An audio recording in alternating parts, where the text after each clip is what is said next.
Muito boa tarde, boa noite, boa madrugada para você que acompanha o canal do Apollo. Estamos aqui com mais um vídeo e eu vou fazer um vídeo hoje diferente dos que eu costumo fazer. Como tem aumentado aos poucos aqui o número de seguidores, e muito graças a vocês também que compartilham os vídeos, passam adiante e tal. Então com esse aumento de gente acompanhando aqui, aumenta também o número de comentários e de perguntas, principalmente, de modo que vai ficando cada vez mais difícil responder. Então ao invés de fazer um vídeo só para cada pergunta, eu vou tentar juntar algumas perguntas que são mais rápidas de serem respondidas, mais simples, e condensar tudo aqui num vídeo só, para que nós ganhemos tempo, certo? Então vamos responder nossas perguntas aí logo após a nossa pseudo-vinheta.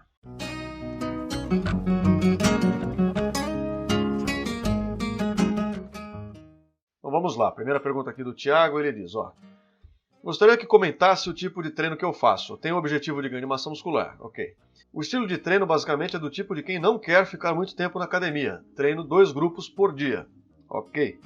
Exemplo, peito e tríceps. O que faço é treinar sem descanso, alternando entre uma série de peito e uma série de tríceps. Dessa forma, termino o treino em 20 minutos, já que faço 3 exercícios para cada músculo. Obrigado pela atenção.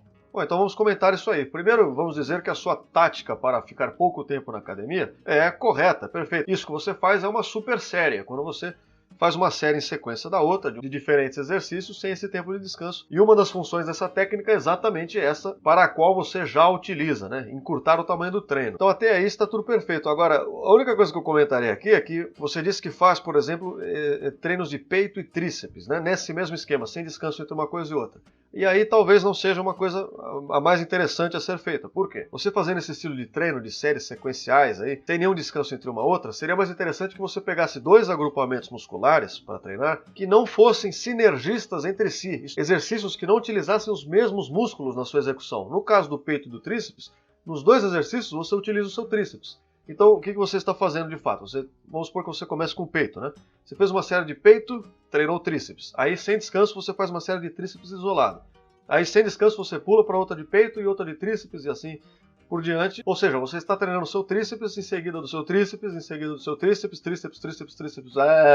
Ou seja, o descanso para o seu tríceps é nulo e você, com isso, acaba criando um gargalo. Isto é, você acaba cansando demais o seu tríceps antes do resto, e aí no momento de fazer o exercício do peito especificamente, você provavelmente não vai conseguir desempenhar todo o potencial do seu próprio peitoral, porque o seu tríceps vai falhar antes. Então quando você vai fazer esse tipo de treinamento, de séries aí alternadas sem descanso, tenta fazer entre músculos que não conversam muito entre si. Por exemplo, se você fizesse, no caso do dia do peito, você faz uma série do peito e depois uma do bíceps, outra do peito e outra do bíceps. Porque assim quando chegar no dia do treino das costas, você vai conseguir também aplicar essa mesma estratégia e vai conseguir treinar uma série de costas e uma de tríceps, que eles não vão conversar tanto entre si durante os exercícios, e aí você tem algum tempo de descanso entre um e outro, tá? E aí você consegue aumentar o rendimento desses próprios exercícios se você não fizer esse treino sequencial de músculos sinergistas, que vai ser muito desgastante para aquele músculo que fica sob tensão o tempo inteiro, sem nenhuma forma de descanso.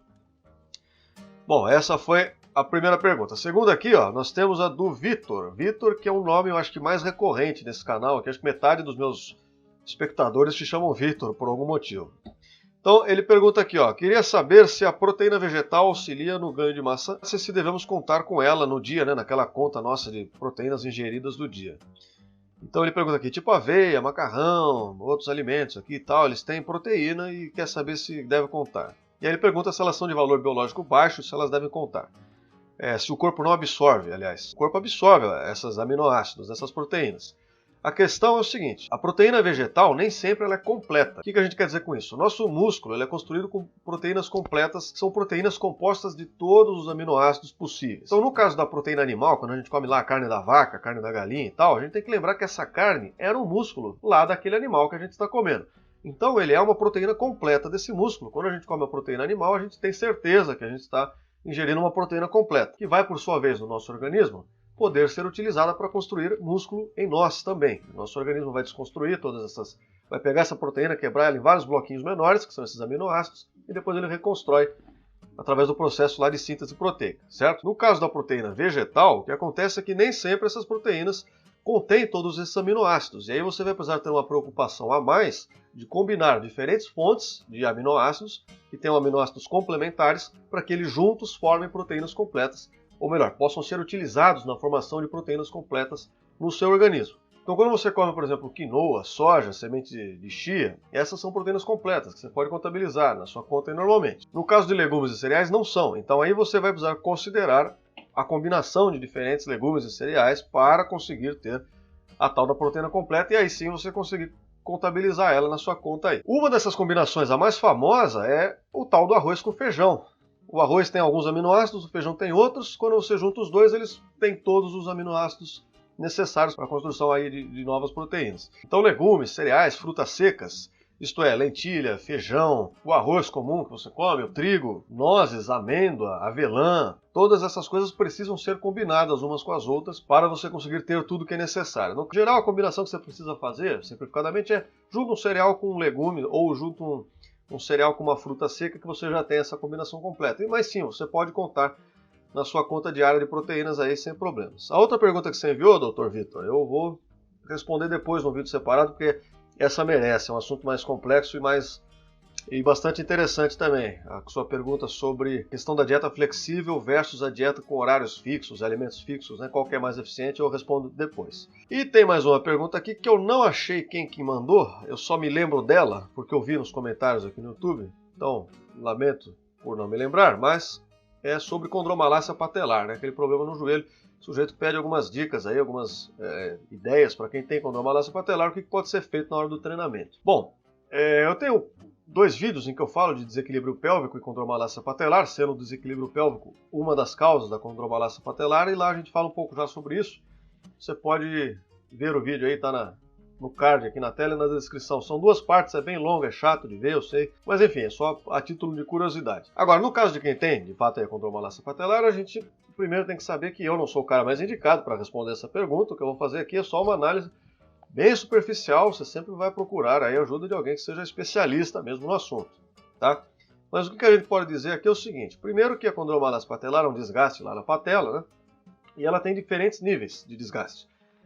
São 4 níveis diferentes. E dependendo do nível de lesão que você já tem, isso pode trazer algumas limitações ou não para a execução de alguns exercícios ou não. Isso só pode ser avaliado caso a caso aí com o seu profissional, aí, com o seu especialista. Mas, de um modo geral, vamos entender o seguinte. Primeiro a gente pode identificar o que a gente está fazendo de errado, que causou essa lesão, essa condromalácia patelar, que pode ser acarretada por má execução de exercícios, ou pode ser executada, como eu falo naquele meu outro vídeo, por desequilíbrio da força de musculaturas. Então, a primeira coisa que você pode fazer é exatamente um trabalho de reequilíbrio dessas forças da musculatura que tracionam o quadril para frente ou para trás, por exemplo, né? Equilíbrio de força entre lombar e abdômen, entre parte anterior e posterior de coxa, tentar ajustar essas proporções para que a gente consiga, já com isso, evitar o agravamento desse problema. Outra coisa que pode ser útil, dependendo do grau de sua lesão, supor que você consiga treinar aí normalmente, praticamente normalmente, né, seria reduzir o volume do treino, de um modo geral, certo? Então, se focar em fazer exercícios que sejam eficientes e que você, fazendo poucos exercícios, consiga abranger toda a sua musculatura aí da sua perna que você vai treinar, né? Então, de repente, às vezes as pessoas vão para a academia e treinam, às vezes eu vejo o pessoal fazendo 6, 7 exercícios para as pernas. Talvez uma pessoa com condromalácia possa ter a ideia, né? Claro que sempre acompanhado de alguém que entenda do caso dela, mas talvez seja uma ideia você questionar se não seria uma vantagem fazer um treino, de repente, com 3 exercícios, conforme, claro, a capacidade e necessidade de cada um. E esses exercícios, em pequena quantidade, bem feitos, claro que também reduzem o desgaste da sua própria articulação do joelho. E outra coisa que seria útil seria considerar a troca de alguns exercícios, tentando fazer sempre exercícios de cadeia cinética fechada. O que isso quer dizer? Isso é uma coisa meio complicada de explicar, mas tentando colocar simplesmente, são exercícios em que você mantém as suas extremidades fixas. Simplificadamente é isso. Então, quer dizer, por exemplo, quando você faz, ilustrando o que eu estou dizendo, né, para não ficar confuso, quando você faz um agachamento, ele é um exercício de cadeia cinética fechada, porque os seus pés estão fixos no chão, que é o que importa nesse caso, do treino da perna, e você movimenta, na verdade, é o seu joelho aqui, a articulação do seu joelho e do seu quadril, né? Um exercício outro que é de cadeia cinética fechada seria o leg press, por exemplo. Seus pés estão fixos no movimento e o que você movimenta também é lá a sua articulação do joelho e tal.